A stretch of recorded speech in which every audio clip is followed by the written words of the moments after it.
Friday night fish and chips, but I'm going to showcase the battering of the fish and chips. So let's just come on over here first of all, look at my setup, because we're deep frying, so we got to pay attention to safety. I have my pot, my oil is at about 350, which is where we want it. 350 degrees is a good temperature to kind of fry the fish. Over here I do have my landing tray with some paper towel. I have my spider, I have a spatula in case I need it to kind of help me. My oven mitts are at the ready. Over here though, I have my cod. We're using fresh cod tonight. I have my flour that has some seasoning in it, just salt and pepper in my flour. And I have my batter. Now the batter is just flour, baking soda. I have bread flour, baking soda, and I used approximately 1 beer. So about 2 cups of flour and 1 beer approximately. And you want the batter so that when you lift it with the whisk, it falls through the whisk. So that's about the proper consistency. So the first thing we're going to do is I have my cod patted dry, rinsed it, patted it dry, seasoned it with just simple salt and pepper. My batter is seasoned, my flour is seasoned, my oil is at the temperature, so we're ready to go.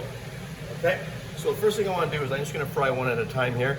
I'm going to take my piece of my cod, just lay it in the flour, okay?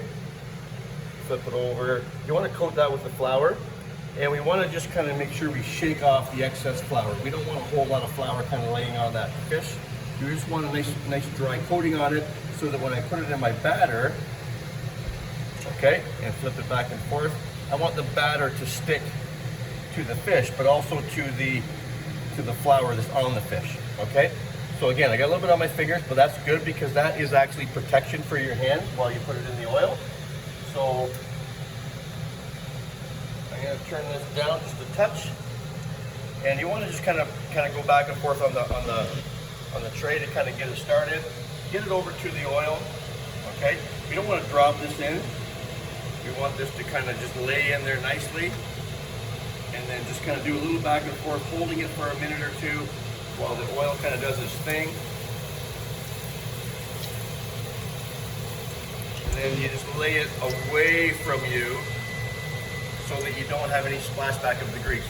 So I'm going to let this cook for, I don't know, probably 2 or 3 minutes. And then I got a warming oven to kind of put it into to keep it warm while I fry it. So one at a time, I'll